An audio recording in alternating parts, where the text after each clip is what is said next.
This program is presented by University of California Television. Like what you learn? Visit our website or follow us on Facebook and Twitter to keep up with the latest UCTV programs.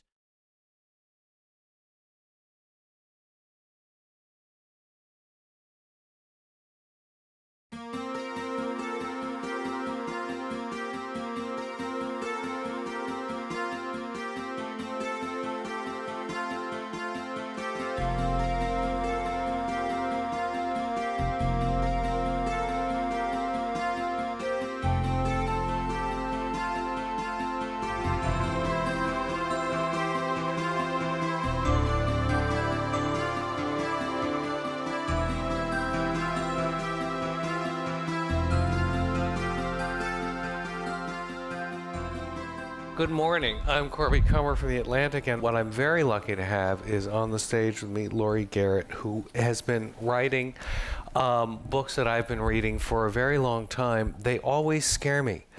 Even when my spouse is in them, as Laurie was kindly just mentioning. I have the honor of being married to somebody who was in a recent book. But she was the first to sound the warning signs about HIV as a global epidemic. And Laurie sees around the corner in a way a lot of the people at this conference do. And she was just, I can barely speak. I'm so frightened by the scenario she was just spinning outside, which you can see on a new video that she has on the Council of Foreign Relations site.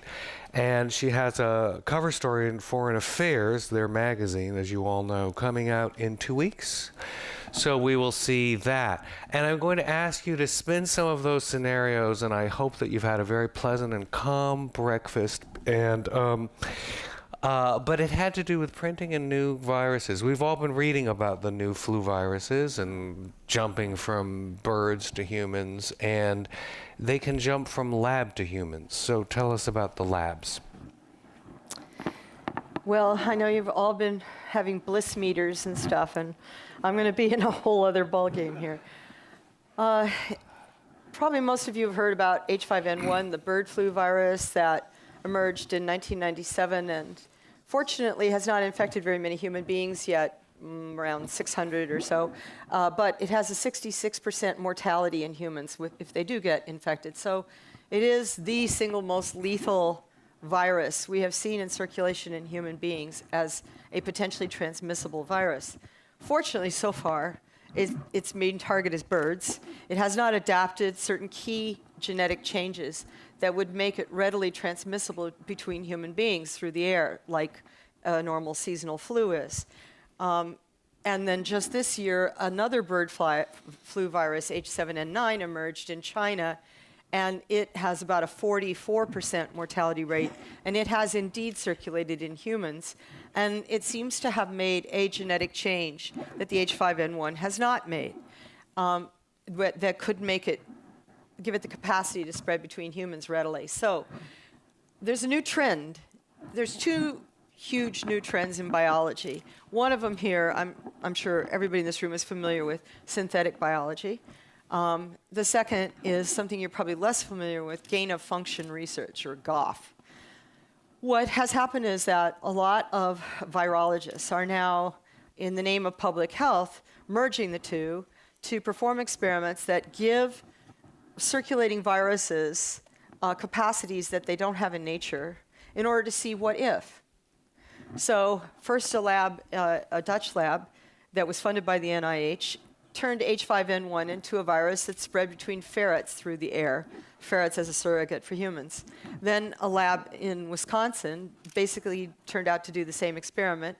And just a few months ago, a Chinese veterinary lab transformed 127 viruses, man-made flu, all H5N1. 5 of those, they figured out how to turn them into ones that readily spread through the air between guinea pigs. Now, in theory, is this what if, in order to create more effective vaccines that can be developed much faster than the current track does, which is something I happen to be reading a lot about right now? Yeah. Or is it theoretically to help us? Is it all for evil science? We're going to hold you hostage with the viruses in our labs. No, I don't think there's any evil here, but I think there's a lot of bizarre, misplaced scientific intent. Because one of the things that came out of the H5N1 deliberate genetic manipulations was identification of 3 key genetic changes, each just nucleotide shifts, and saying this is the key to making it highly transmissible between mammals at any rate. Then H7N9 emerged, and the scientists that had been playing with the first flu virus said, wow, this one has made those changes, so let's all prepare for the great pandemic. And it didn't happen. So, in fact, the information did not lead us to a logical conclusion that could either result in massive vaccine manufacture, which, of course, in the case of flu is always a problem. Mm-hmm. We never have enough, ever, nor ever will we until we have a total game change in what we're doing with flu vaccines. Mm-hmm.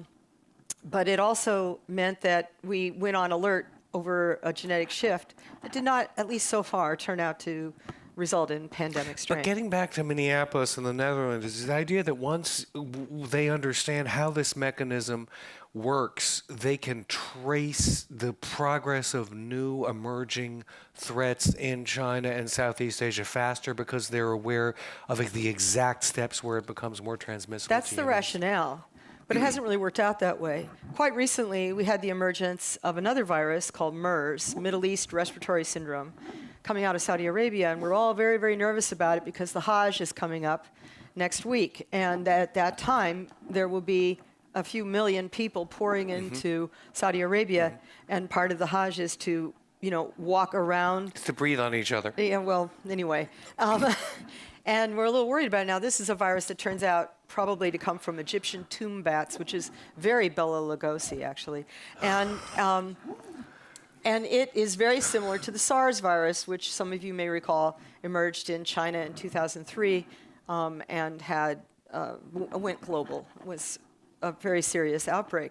We're worried about this, and right away, the Dutch group that had done the manipulation of the H5N1 virus said, you know what, we own the patent on, or we're going to go for a patent, or we're going to do something with intellectual property. It's not exactly clear, it's all very mushy, but our institution at Erasmus University is saying that you can't have this virus to study it in anticipation of a possible pandemic without our permission. So part of the threat of this scarily fast progress of these labs developing extremely lethal viruses is, first, that they might escape the lab and be uncontrollable because really, how good is the protection? And second, that some of them will say, this is IP. You want to have research on emerging threats, you're not going to get access to it. Is that part of the... Absolutely. And then if you add to it what's going on in synthetic biology, and when Craig Ventnor in 2010 said, look, I've made an artificial cell and I've made an artificial genome, I put it in the cell and it is replicating. I call that 4D printing. He has essentially created something that self-replicates. He put out warnings. He went to the White House, he went to numerous institutions and said, this is a revolution. We are now going down another slippery slope. You guys need a regulatory system that knows how to watch this. You need an ethical framework. You can't put it all on me. He put the warnings out even before he had completed any of these experiments. And yet, the institutions that ought to have heeded those warnings, first of all, don't even exist in most of the countries on the planet. And in the United States, where we do have some institutions that might have tried to come to grips with what this new era means for national security, are really quite overwhelmed. And of course, today, 70% of them are furloughed because their government's shut down. Right, so there's not going to be much progress there.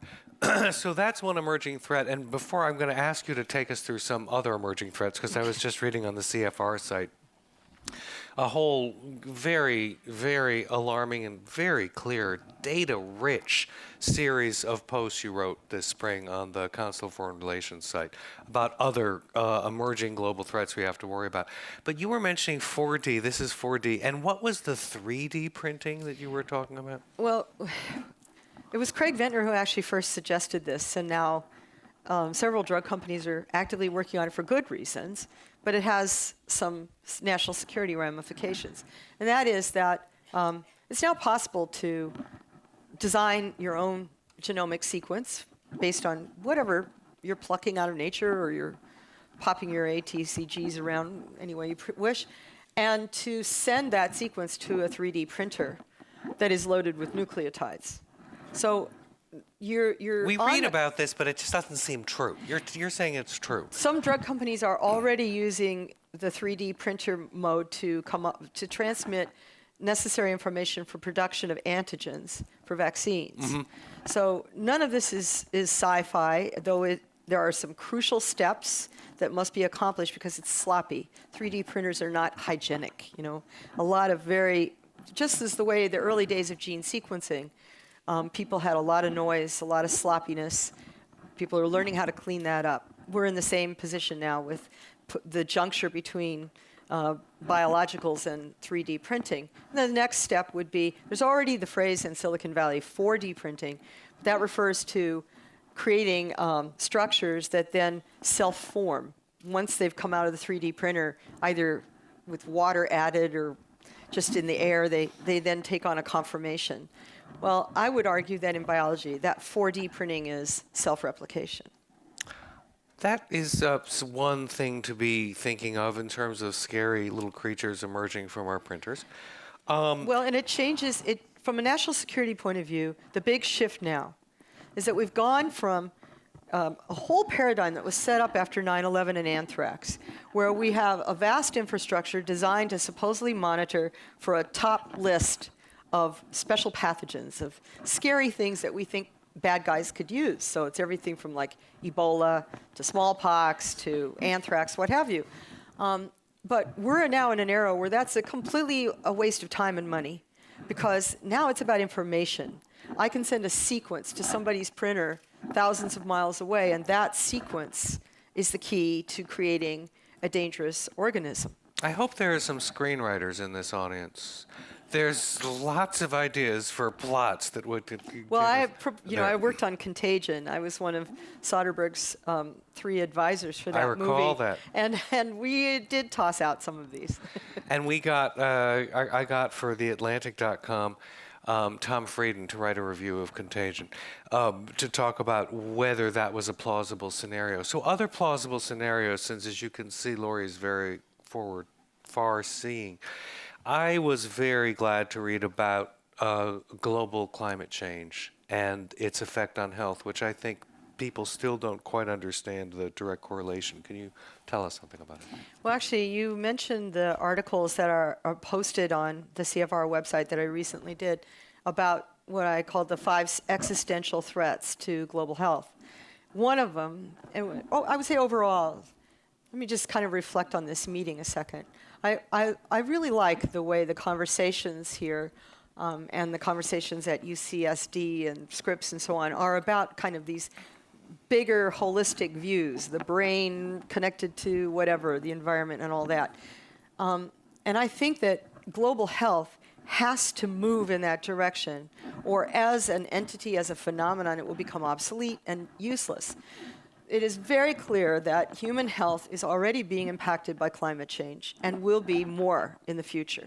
It's very clear human health is impacted by food scarcity and the extraordinary inflation that occurs with widespread speculation in food commodity markets. And let us recall, food scarcity is more a political factor. Much more. Politics and distribution. It has a rather lot than less climate. to do with whether or not there's soil than how food is distributed and who controls the distribution of food. And there's a whole range of issues, such as global economic structure, that affect human health. But the global health movement has got itself into these silos. So you have a HIV movement and a TB movement and a child vaccination movement, and there's no holistic approach, even across the basic obvious trends that affect human health that we classically call health. Now you add to the book that, as we've discussed here, the whole planet is aging, and as people age, every society is getting more cancer, more heart disease, more diabetes, more chronic health problems, and we don't have an architecture in global health that has a clue how to address those issues, because all these are in these specific silos. Now you ask, can global health work with and have continuity across struggles related to adaptation adaptation, to climate change? Can global health work with the food security community in ways that are meaningful? Frankly, right now, there's no conversation. It's not meaningful.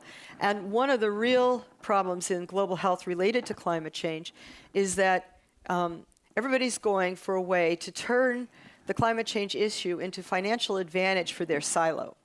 So you have all these people out there saying, with climate change... That seems so inhuman. I can't imagine that kind of behavior. So you have all these people out there saying there's going to be more malaria because of climate change, therefore give more money to anti-malaria efforts. Or there's going to be more dengue, or there's going to be more this. The truth is, climate change is not a uniform change in weather patterns or climate in the planet. You can't say the whole planet's going to be wetter. No, much of the planet will go into drought and is going into drought. I feel that we're missing the most crucial element of what's happening with climate change that affects human health directly, and that is a change at the microbiome level. The susceptibility of bacterial species to minute perturbations in surface temperature, acidity, or salinity is absolutely devastating. We have whole sections of the planet at the microbiome level that can never be restored. They have permanently taken a new course. And this is intimately linked with climate change, yes? Absolutely linked to climate change and, of course, to pollution. And no one is taking that holistic view that we can think of now, right? Or are you working with other countries because you travel so widely? And have you seen more visionary countries or governments? Well, there definitely are governments that are more visionary in various pieces of the puzzle, but we don't have a superstructure that is. So, for example, I think the Japanese government has to get a lot of credit for pushing health systems and health financing as a key element of how to get poor countries out of endless charitable dependency mode for health and into self-sustaining permanent structures of health in which there's dignity and there's self-empowerment. You also mentioned the challenges of an aging society, and they really are the global leaders. Absolutely, and they totally know it. And they're quite conscious that even they, with a very well-managed national health system that mixes public and private sector, that they are going to be hard-pressed to pay their bill going forward, as they have, the world's largest nonagenarian, however you say it. Nonagenarian. And centenarians on the planet. I've seen, Norway, of course, stands out as the great donor on the planet. They don't give as much money in absolute terms, but on a per capita basis, the Norwegians are phenomenally generous and have taken global health issues very seriously. Mm-hmm. On the other hand, they're not going to be engaged in the climate side, because why does Norway have money to give? Oil. I don't think we have a country we can point to and say these guys are doing it right. So going back to, I'm trying to think of some good news for the U.S. health systems. Going back to H1N1 and H9N1, I thought I had these completely straight. No. I thought that there was much better cooperation between China and the United States in tracking the emerging threat last time, and that had to do with data sharing in real time. Have you observed that? Definitely since SARS. I was in the SARS epidemic in China, and I spent the whole epidemic in China and Hong Kong. And may I ask, did you just do that because you thought, well, here's an exciting story, or did you happen to be in China when it broke? Oh, no, I went to it. I go to epidemics. I see. So there are some people fly into tornadoes. Laurie flies into epidemics. In the case of SARS, definitely the Chinese Central Committee, the authorities in Guangdong Province, the Guangdong CDC, everybody was in cover-up mode. And there was tremendous dysfunction within the Communist Party because it happened to occur. The very first human case actually staggered into a hospital the very day the Central Committee met and chose Hu Jintao to succeed Jiang Zemin. And so it was an actual coincident event. And they knew that selecting Hu Jintao would be controversial. They didn't want any violence. They didn't want anything to rock the boat.